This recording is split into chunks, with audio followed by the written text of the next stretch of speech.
Tapi mereka saja tidak melakukan apa yang kau lakukan ini. Nah, gitu. Kenapa kita bahas masalah bid'ah ini sangat penting? Karena gara-gara salah memahami bid'ah, ini umat bisa pecah, masjid bisa terbelah. Nanti ada orang yang nggak cocok dengan amaliyah satu masjid, kemudian dia pindah ke masjid yang cocok dengan amaliyahnya atau praktek ibadahnya gitu. Padahal rumahnya dekat sampingan dengan masjid ya. Karena nggak cocok dengan masjid itu, dia cari masjid yang cocok dengan kelompoknya. Sampai nggak bertegur sapa. Atau yang parah lagi adalah saling menyalah-nyalahkan. Ini kelompok ini masalah ini, kelompok ini mah suka melakukan hal-hal yang bid'ah gitu. Dan konsekuensinya Bapak Ibu rahimakumullah, ya, kalau sudah kita menganggap seseorang itu melakukan bid'ah, ini menganggap seseorang melakukan bid'ah, tanpa sengaja kita sudah mengatakan bahwa orang tersebut sudah dolalah, sudah sesat. Nah, parah kan?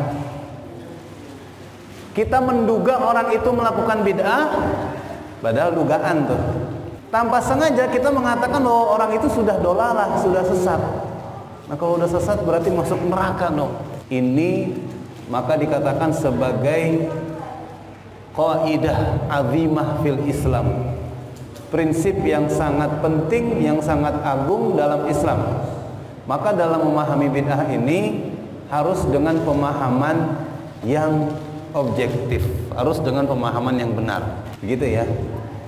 Jangan kita hanya membaca hadis ini, barang siapa yang melakukan satu amal yang tidak ada dalam syariat, maka amalnya tertolak. Langsung kita pahami bahwa apa yang gak dikerjakan Rasul, apa yang gak dikerjakan oleh para salaf tadi, itu adalah amalan tertolak. Itulah adalah amalan bid'ah. Nah, ini keliru dalam memahami hadis tadi. Jadi ada orang yang membaca hadis tanpa dia membaca syarahnya, tanpa dia membaca penjelasan hadisnya. Dia hanya membaca hadis, kemudian dia baca artinya. Barang siapa yang melakukan perbuatan yang baru dalam syariatku, maka amalnya tertolak. Oh, berarti ini nggak boleh. Kalau dikerjakan maka bid'ah.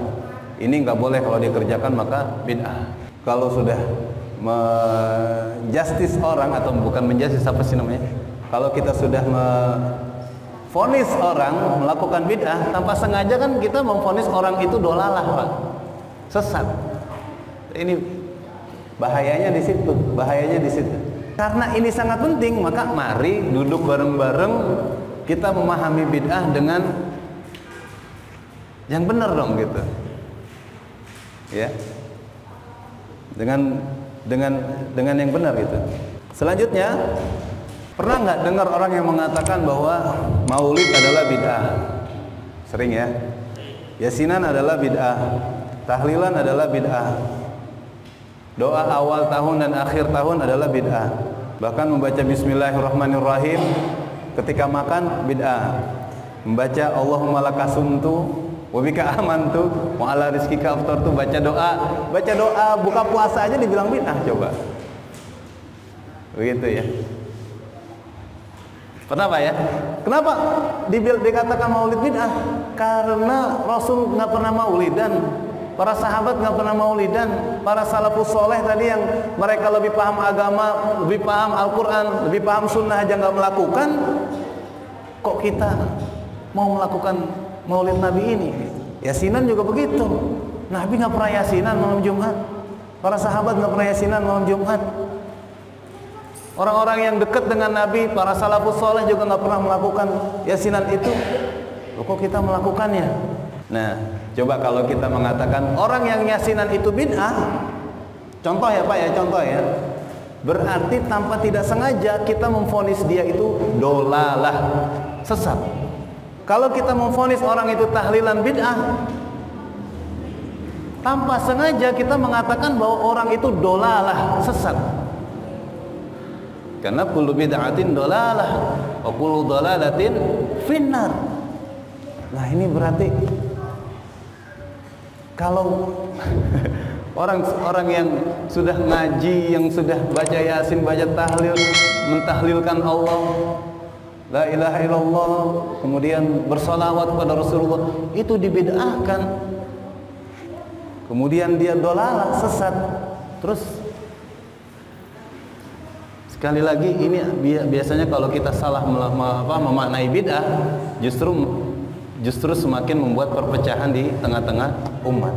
Bahkan ada yang begini, Pak, mana yang lebih baik antara orang tidak sholat atau orang yang sholat tapi setelah sholat dia baca doa bareng-bareng? Kan biasa ada orang baca setelah sholat kemudian baca doa dipimpin oleh imam, ya Pak ya. Baca doa setelah sholat itu kan nggak dicontohkan oleh Rasul, sahabat juga nggak pernah melakukan itu. Berarti baca doa bareng setelah sholat namanya bid'ah. Wah. Jadi pertanyaannya, mana yang lebih baik, orang yang nggak sholat dengan orang yang sholat tapi melakukan bid'ah tadi? Yang mana yang baik, Pak? Orang yang nggak sholat jelas dosa. Terus tadi orang yang sholat terus baca doa bareng juga dikatakan doa bid'ah, dosa juga. Nah coba. Bahkan ada yang jawab, ya lebih baik orang yang nggak sholat. Orang yang nggak sholat itu dia kesalahannya hanya satu, gitu ya. Kesalahannya hanya tidak melakukan perintah Allah. Orang yang sholat kemudian baca doa bareng, itu kesalahannya dua. Apa? Dia sudah tahu bahwa itu bid'ah tapi dia langgar. Nah ini coba, gara-gara salah dalam memahami bid'ah sampai ada pembahasan yang sampai ke sana-sana yang nggak perlu dibahas. Gitu ya. Baik, sampai Allah malakasumtu aja dibilang bid'ah. Padahal doa mau pakai bahasa Indonesia setelah baca, ketika kita buka puasa kan mau baca doa apa aja boleh. Mau pakai bahasa Indonesia, mau pakai bahasa Jawa, bahasa Lampung, gak ada masalah. Asalkan doanya baik. Kan doa yang diijabah adalah doa saat berbuka puasa. Dengan alasan bahwa Allahumma lakasumtu hadisnya doif. Hadis yang sahih adalah Dhahaba dhama'u wa batalatil uruq wa thabatil ajru. Jadi harus yang sahih, yang doif nggak bisa dipakai. Jangankan yang doif, yang nggak ada hadisnya aja boleh kita pakai. Apakah memang demikian, Bapak Ibu rahimakumullah? Jadi hal-hal yang nggak ada diajarkan oleh Rasul otomatis bid'ah, atau hal-hal yang hadisnya itu doif otomatis nggak bisa dipakai? Apakah begitu? Kalau kita kayak begitu, Pak, hari ini banyak banget yang kita bid'ahkan. Ya mohon maaf nih, ini nggak ada kayak begini nih.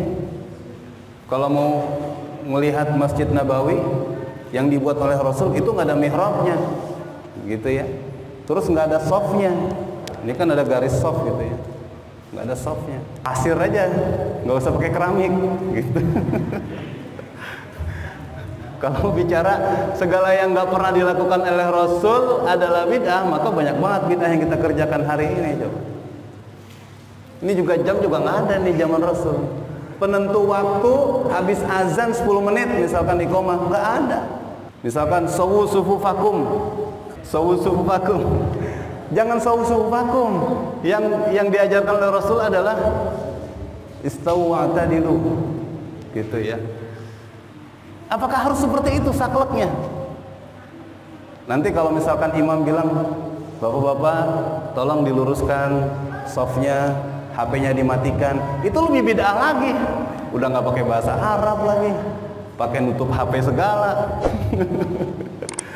Jadi kok nggak bisa sesaklek itu kita itu dalam memahami agama, kan gitu.